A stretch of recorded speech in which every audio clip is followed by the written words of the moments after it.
Well, when we first opened the gifting lounge, it was new. I think there was one other one that had opened up the year before. And when we did it, we did something new where we actually had a charitable component as part of our lounge, and that was something that we've done throughout the years. And it had to evolve over the years because initially celebrities had more time when they would come during the Toronto International Film Festival, but it's such a junketed festival that there isn't really a lot of time. We evolved it this year to also being a portrait studio.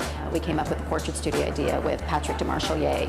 And RW&Co, our partner, was brave enough to say, yeah, let's do it. I think that's really, really neat. So it's the first time Patrick's actually ever been to Canada.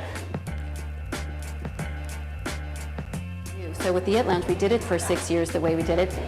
It needed to evolve. So unless we came up with something that was really interesting and innovative and exciting and different, no, I didn't want to do it. And I think that's just life. I think you want to continuously do things that are innovative and interesting.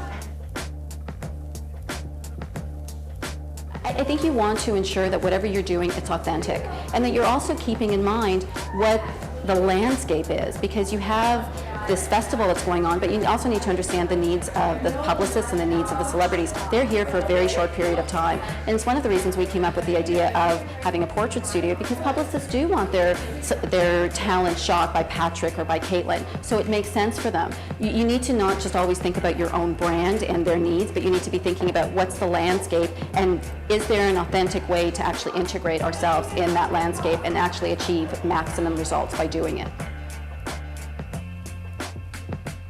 We want an interesting story. We're a PR agency at the end of the day, and it's about telling really great stories. So for us, even with the grain farmers of Ontario and the story behind that with Great Lakes Biodiesel, the fact that there's enough grain and soy to go around that they can actually contribute to fueling, through biodiesel, I think is a really interesting one. So we came up with a fueling station to be able to feed and fuel media and celebrities. I thought that's really, really cool. It's about telling really great stories. And that's why we do what we do. And the same thing with like Leah Sophia and how they're unveiling their red carpet collection for the first time in Toronto. I think that's interesting.